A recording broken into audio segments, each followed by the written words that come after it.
그리스도의 이름으로 기도드립니다. 아멘. 우리 성경 말씀 함께 보겠습니다. 마태복음 5장 21절에서 26절까지입니다. 마태복음 5장 21절에서 26절까지 우리 다 찾으셨으면 우리 교독하시면서 말씀 보겠습니다. 제가 먼저 21절 봅니다. 옛사람에게 말한 바 살인하지 말라. 누구든지 살인하면 심판을 받게 되리라 하였다는 것을 너희가 들었으나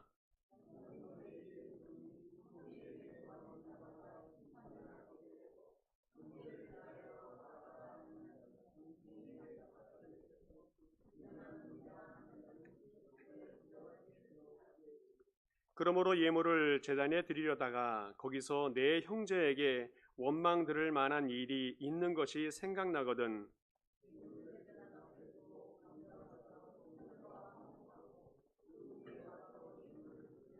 너를 고발하는 자와 함께 길에 있는 것에 있을 때에 급히 사화하라. 그 고발하는 자가 너를 재판관에게 내어주고 재판관이 옥리에게 내어주어 옥에 가둘까 염려하라.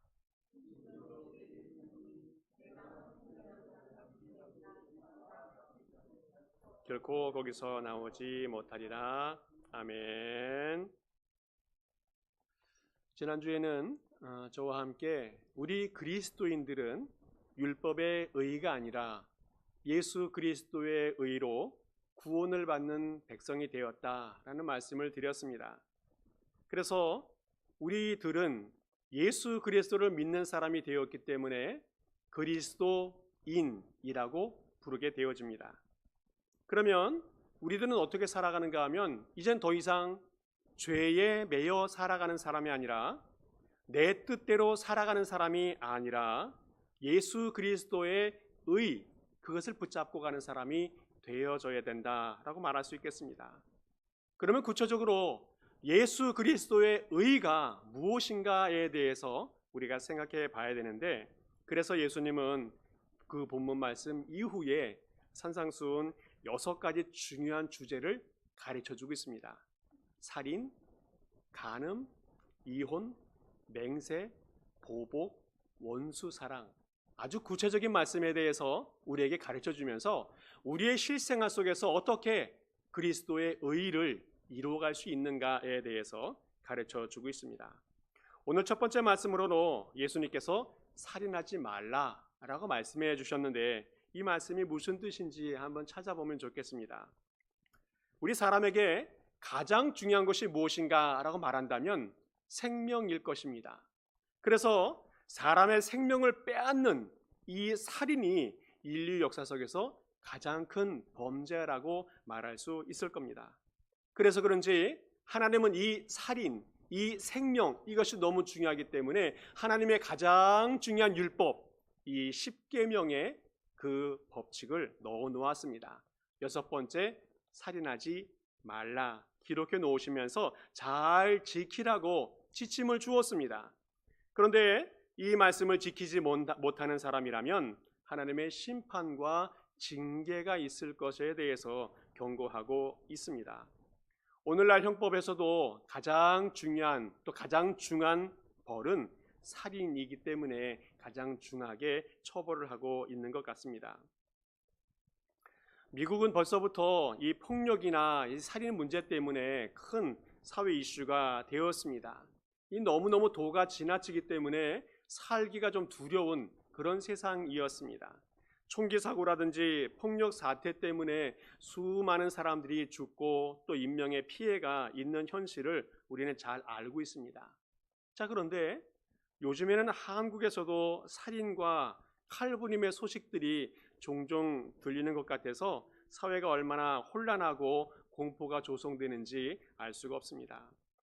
지난 7월 21일 날 신림동에서 30대 남성이 칼을 들고 막 돌아다니면서 아무나 해쳤는데 20대 남성 1명이 살해되고 30대 남성 3명이 부상을 입게 되었습니다. 그것으로 끝났나 싶었는데 2주 후에 8월 3일 날 또 사건이 나타났는데 성남 분당에서 백화점 앞에서 22살 된 남성이 자신의 어머니 차를 갖다가 몰고 와서 이 사람을 쳤는데 5명을 쳤어요. 그리고 들어가서 그 백화점에 돌아다니면서 무차별 사람을 칼로 흉기로 휘두르면서 사람을 해쳤는데, 결과 부상 입은 사람이 중경상이 12명이고 경상이 2명, 14명을 해쳤어요. 그 중에 60대 된 할머니는 결국 돌아가셨고 20대 여성 1명은 무의식 상태에 아직 있습니다. 사람들이 더 이상 무서워서 살 수 없겠다라고 두려워할 만큼 아우성치는 그런 세상이 한국에서도 벌써 되어져 가고 있다라는 겁니다. 그랬더니 이제 경찰청에서 대처 방안을 제시했는데, 이제는 그런 폭력 사태 때 총기를 사용하겠다, 또 테이저건을 사용하겠다라고 선언하고 있습니다. 그래서 서울 시내에 무장한 경찰들이 총을 들고 순찰을 하고 돌아다녀요. 그리고 장갑차까지 서울 시내에 갖다 대놓고 사람들을 안전하게 하겠다 하고 있습니다.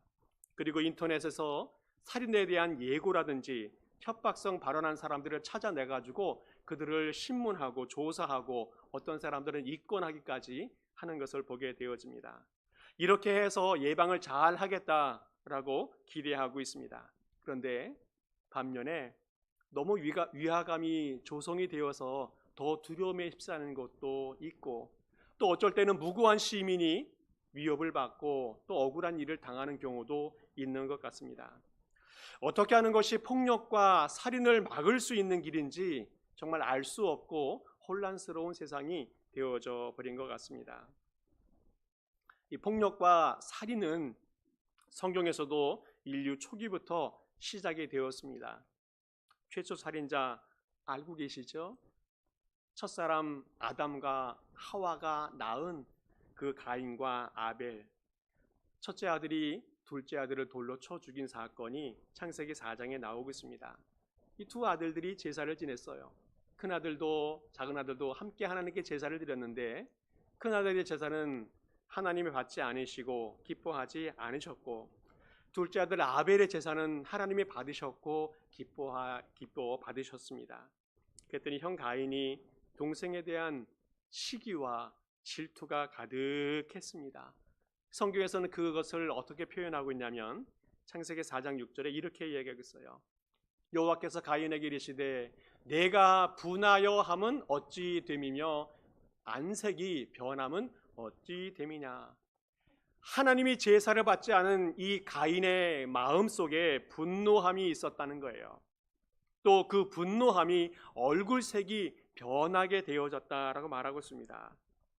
가인은 시기와 분노가 가득하였고 그 마음속에 노여움이 점점 증폭되어져서 그 마음의 욕망대로 결국 가인이 아벨을 쳐 죽이게 되어집니다. 사람의 마음속에 분노가 그리고 있고 그 분노가 점점 자라가게 되어지면 결국 사람을 살해하게 되는 것까지 이르게 되는 그런 사건을 보여주고 있습니다. 그래서 예수님은 사람을 죽인 사람만 살인자라고 말하지 아니하시고 우리 마음속에 분노를 품은 사람까지라도 살인과 같다라고 말씀하고 있어요. 마음의 미움, 이것이 살인이라고 주님께서 말씀하고 있습니다. 그 이후에도 성경에서 수많은 살인 사건이 나타나게 되어지는데, 심지어 성경에서 정말 위대한 인물이라고 이야기하는 다윗도 모세도 살인의 경험이 있습니다. 그리고 그 일 때문에 엄청난 곤욕을 치르게 되어집니다. 그 마음속에 분노, 미움, 시기, 질투, 이런 것들이 사람을 죽이게 되는 원인이 되었다는 겁니다. 말씀을 쭉 읽어보면서 하나 의문이 생기는 것은, 사람이 살인죄를 지으면 형벌을 받고 심판을 받고 이젠 더 이상 그 인생이 망가져서 회복이 되지 않는 것이 마땅하다라고 생각이 되어지는데, 성경의 인물들은 다시 용서를 받고 그 자리로 돌아가게 되어져요. 어찌 보면 더 위대하게 쓰임받게 되는 것을 보게 되어집니다. 무슨 일인가, 어찌 된 일인가 생각하게 되어져요. 또 다른 의문은 요즘에 나타나고 있는 현실 속에서 살인과 폭력이 점점점 늘어나고 있는데 강한 처벌을 대책으로 세우지만 그것이 마땅한 대책인가? 또 경찰들이 범죄와의 전쟁을 선포하고 있는데 잘 해결될 수 있을까에 대한 의문들이 생기게 되어집니다. 전문가들은 이렇게 이야기해요. 이런 범죄를 저지르는 사람들은 처벌을 두려워하지 않는다는 겁니다. 뒷일을 생각하지 않는다는 거예요. 사이코패스라든지 조현병에 걸린 사람들은 자신의 행동이 옳다라고 여기면서 폭력과 살인을 저지른다고 합니다. 오히려 사회가 점점 악화되고 있는 것 같아요. 그래서 이 전문가들은 사회 전체적인 분위기를 바꿔야 된다라고 말하고 있습니다. 그런데 어떻게라고 하는 것을 정확하게 제시하지 못하고 있어요. 오늘은 하나님 말씀을 통해서 어떻게라고 하는 그 구체적인 상황들을 말씀을 통해서 찾아보면 좋겠습니다. 그리고 우리 마음속에 새겨보는 시간이 되면 좋겠습니다. 오늘 예수님께서 이렇게 말씀하십니다. 살인과 폭력에 대해서 분명히 살인과 폭력에 대해서는 잘못되었다. 심판에 대해서 심판이 있을 것이다 라고 경고의 메시지를 해주고 있습니다. 뿐만 아니라 살인에 버금가는 행위 이것에 대해서도 경고의 메시지를 하나님께서 해주고 있습니다. 먼저는 분노가 살인이다라고 말씀해 주고 있어요. 22절 말씀에 이렇게 말씀하고 있습니다. 함께 읽어보겠습니다. 시작. 형제에게 노하는 자마다 심판을 받게 된다. 분노하는 사람, 살인에 해당되는 형벌과 심판을 똑같이 받을 것이다 라고 말씀하고 있어요. 이 성경에서 노한다는 말씀은 마음속에서 불 같은 것이 올라오는 그런 분노를 이야기합니다.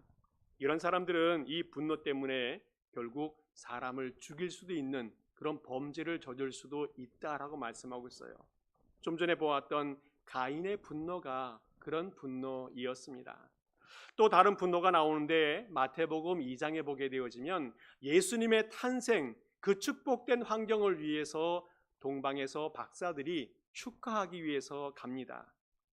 자, 그 과정에 누구를 만나는가 하면 헤롯 왕을 만나게 되어지고 여러 가지 메시아 탄생에 대한 이야기를 해줬는데 결국 헤롯 왕이 이 동방의 박사들로부터 속임을 받게 되어져요. 그래서 피해서 간 것 때문에 이 헤롯 왕 마음속에 분노가 생기게 되어집니다.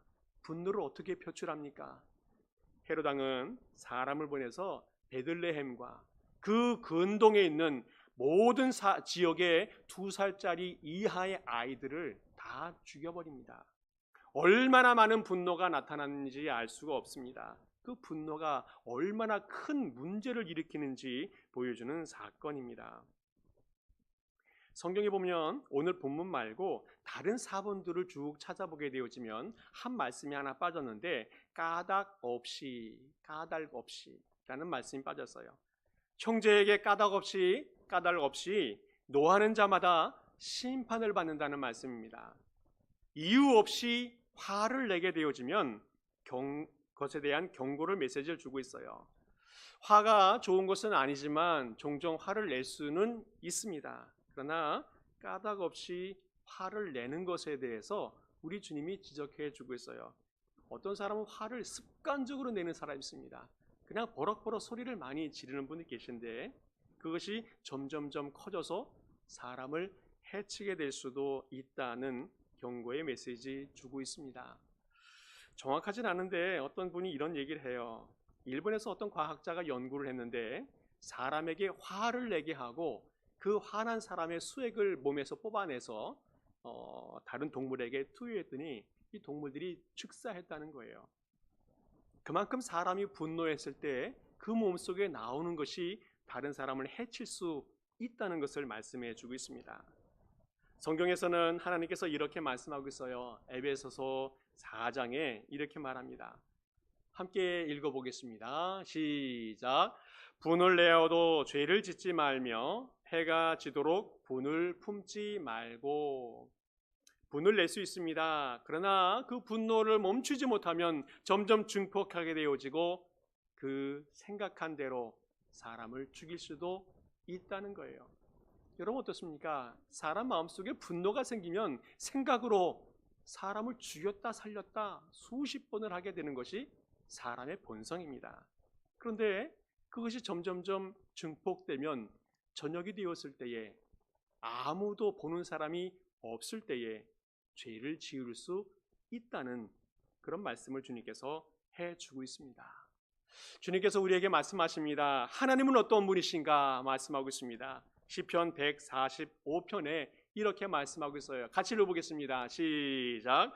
여호와는 은혜로우시며 긍휼이 많으시며 노하기를 더디하시며 인자하심이 크시도다. 노하기를 더디하신다. 이 말씀이 얼마나 축복된 말씀인지 알 수 없습니다. 우리가 죄 지을 때마다 심판하고 우리가 화낼 때마다 주님이 징계를 내렸다면 살아남을 사람이 한 명도 없었을 겁니다. 그러나 우리 주님은 노하기를 더디하셔서 참으셔서 인내하셔서 오늘도 우리가 살아갈 수 있었다는 겁니다. 그렇다면 하나님의 사람 우리는 어떻게 살아야 되는가? 이 잠언 말씀에 똑같은 말씀을 해주고 있어요. 잠언 16장에 말씀합니다. 같이 읽겠습니다. 시작. 노하기를 더디하는 자는 용사보다 낫고 자기를 마음을 다스리는 자는 성을 빼앗는 자보다 나으니라. 노하기를 더디하는 사람은 힘센 용사 장군보다 낫다는 겁니다. 마음을 다스리는 것이 그만큼 어렵지만 꼭 해야 한다는 말씀을 해주고 있어요. 그 다음 잠언 15장에도 이렇게 말씀합니다. 같이 읽습니다. 시작. 분을 쉽게 내는 자는 다툼을 일으켜도 노하기를 더디하는 자는 시비를 그치게 하느니라. 분노를 쉽게 내는 사람은 다툼이 자꾸 일어나지만 그 분노를 더디하고 참는 사람은 시비를 그치게 한다 말씀합니다. 한자 하나 볼까요? 예, 참을인자. 한국을 떠나가지고 한문을 읽을 기회가 또 쓸 기회가 별로 없는데 이게 참을인자입니다. 아주 유명한 말이 있죠. 참을인자 3번이면 살인을 면한다는 말이에요. 그 마음속에 분노, 이것을 참지 못하고 사람을 죽였다 살렸다 하는데 참을인자 3번이면 살인을 면할 수 있다라는 겁니다.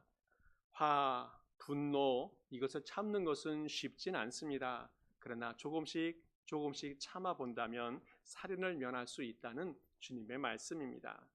또 하나 주님께서 말씀하시는 것은 말이 살인과 같을 수 있다라고 말합니다. 말이 살인할 수 있다는 겁니다. 22절 말씀을 한번 보겠습니다. 형제에게 나아가라 하는 자는 공회에 잡혀가게 된다고 말씀하고 있습니다. 이 나아가라는 말은 아람어로 이 바보나 빈 머리, 형편없고 쓸모없는 사람 이렇게 욕하는 것인데 다른 사람을 경멸하는 욕이기도 합니다. 다른 사람에게 그 인격을 무시하는 욕이 되어지겠습니다. 이런 사람들은 공회에 잡혀간다고 말씀했는데 이 공회는 유대인들에게 가장 최고 법정인 산헤드린을 이야기해요. 그것은 하나님의 심판대에 설 수 있다는 것을 상징적으로 표현해 주고 있습니다. 또 하나 말씀이 있어요. 이 보면 미련한 놈이라 하는 자는 지옥불에 들어가게 된다.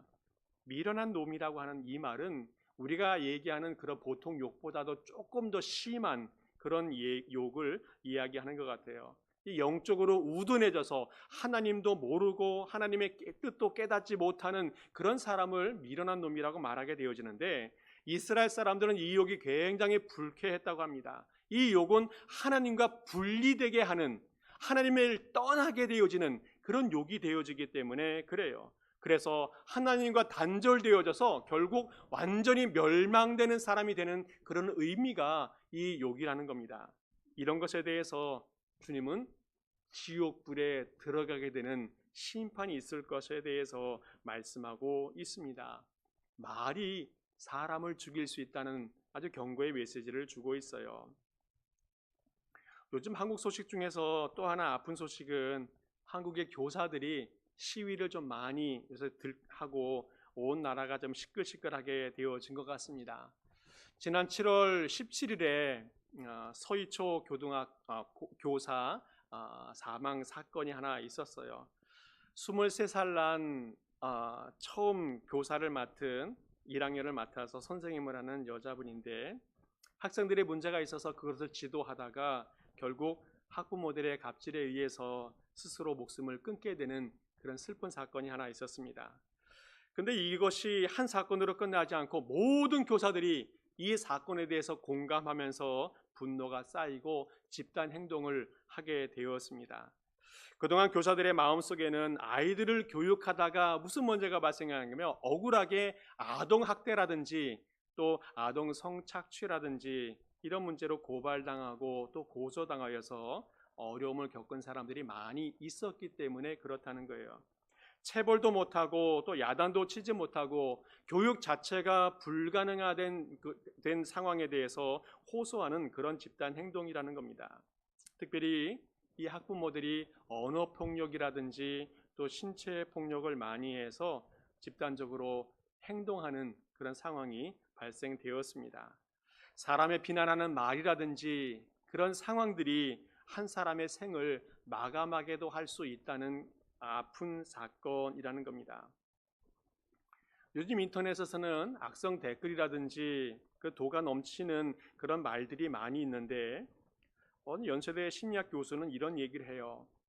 연예인들이 종종 자살하는 그런 사건들이 나타나게 되어지는데 그런 일들은 우울증이라든지 공황장애라든지 마약 같은 일들 때문에 자살 사건이 일어나게 된다는 겁니다. 그런데 이런 일들이 일어나는 그 근본적인 원인이 무엇인가 하면 악성 댓글 같은 거라는 거예요.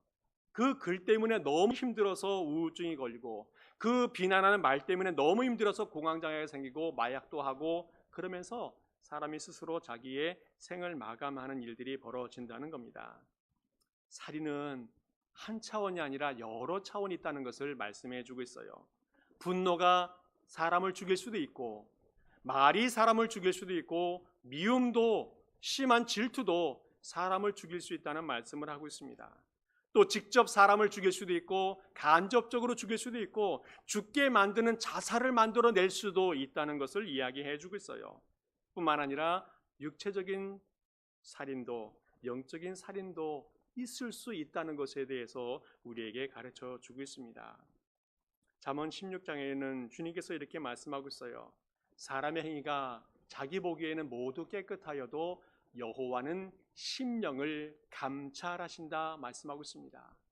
우리 주님은 우리의 행동뿐만 아니라 우리의 마음도 감찰하신다 말입니다.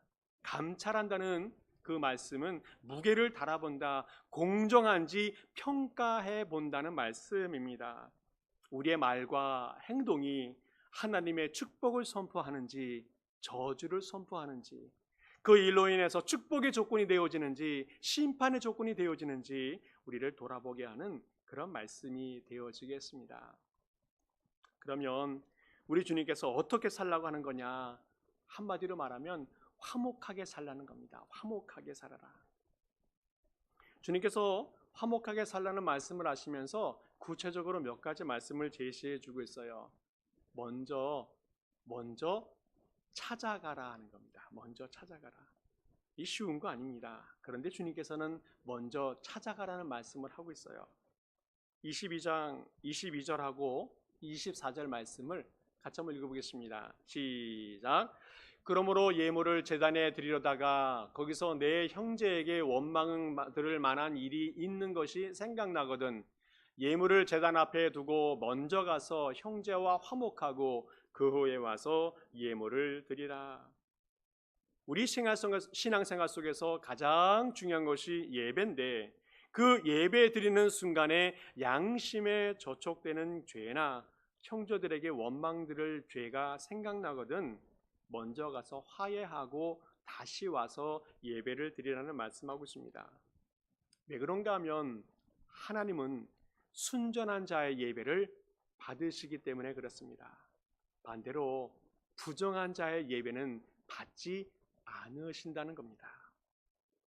이사야 1장에서는 하나님께서 이스라엘 백성들에게 제사를 받지 않는 이유에 대해서 이야기해 주고 있어요. 15절 말씀을 보게 되어지면 중반 이후에 이렇게 말합니다. 너희가 많이 기도할지라도 내가 듣지 아니하리니 이는 너희의 손에 피가 가득함이라. 켈빈은 이 피를 악한 행동이다라고 표현하고 있습니다. 우리가 오해하면 안 됩니다. 예배보다 사람과 친하게 지내는 것이 더 중요하다는 말씀이 아니고, 예배 받으시는데 이 받으시는 사람이 중요하다는 것을 말씀해 주고 있어요. 예배를 받는, 하나님이 받으시는 예배가 되기 위해서는 우리의 손에 피가 없어야 되고 바른 삶을 살아가는 사람이 되어져야 한다는 것을 말씀하고 있습니다. 하나님이 받으시는 예배가 되기 위해서는 순결한 사람이 되어야 되고 거룩한 사람이 되어야 한다는 말씀을 오늘 하고 있다는 거예요. 우리의 삶의 예배가 얼마나 중요한지를 지적해주고 있는 말씀입니다. 하나님이 받으시는 예배가 되기 위해서 우리가 바른 사람이 되어야 한다는 것을 주님께서 말씀해 주고 있어요. 예배가 우리 인생에 얼마나 중요하고 예배가 우리 인생에 정말 중요한 목적이 되어야 한다는 것을 주님께서 우리에게 말씀해 주고 있습니다. 예배드리다가 생각이 났다, 얼마나 감사한 일인지 몰라요. 생각이 났다는 것은 우연히 나타난 것이 아니라 하나님이 깨닫게 해주셨다는 겁니다. 성령의 감화가 있었다는 겁니다. 그래서 나를 돌아보게 하시고 내가 회개하고 정결하게 될 수 있는 기회를 하나님이 주셨다는 거예요. 생각이 나거들랑 머뭇거리지 마시고 즉시 찾아가서 화해하고 용서를 구하고, 그래서 바른 사람이 될 때에 주님이 그 예배를 받으신다는 겁니다.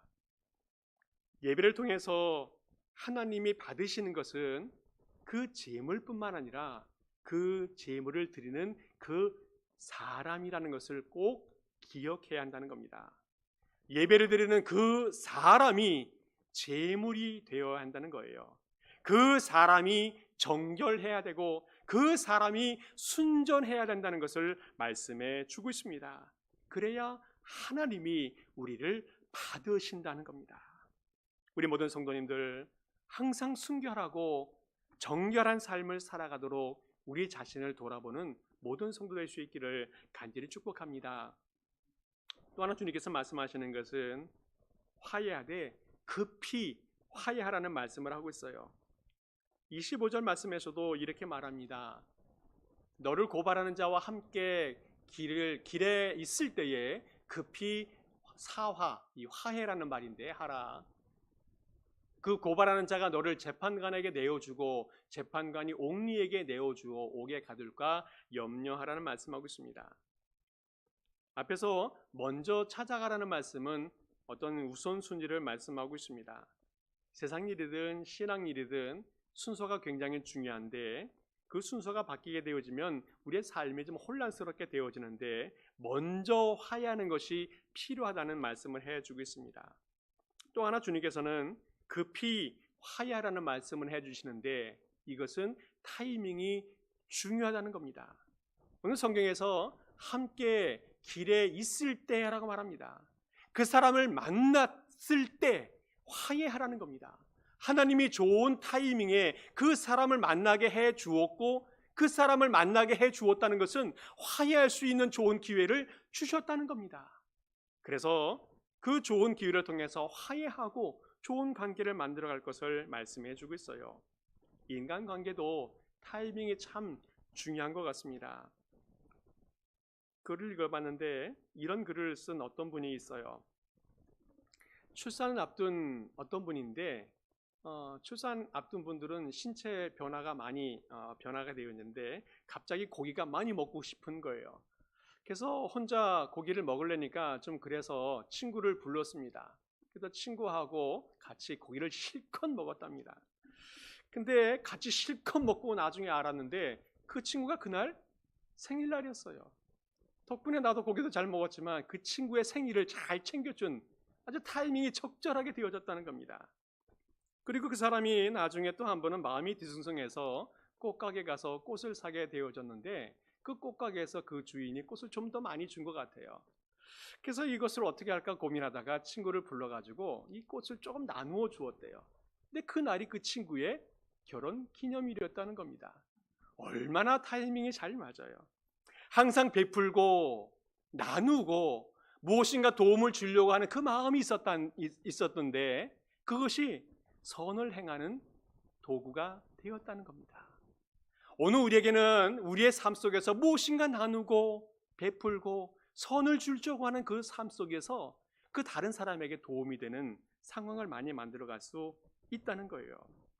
히브리서 13장에도 주님께서 이렇게 말합니다. 같이 한번 읽어보겠습니다. 시작. 형제 사랑하기를 계속하고 손님 대접하기를 잊지 말라. 이로써 부지 중에 천사를 대접한 이들이 있었느니라. 누구 이야기입니까? 아브라함의 이야기입니다. 아브라함이 창세기 18장 보게 되어지면 무더운 여름날 길가에 앉아 있을 때에 나그네 3명이 지나갑니다. 얼마나 더울까, 얼마나 배고플까, 얼마나 목마를까 그 사람들을 초대해가지고 극진하게 대접을 해 주었어요. 누구였습니까? 하나님의 천사였습니다.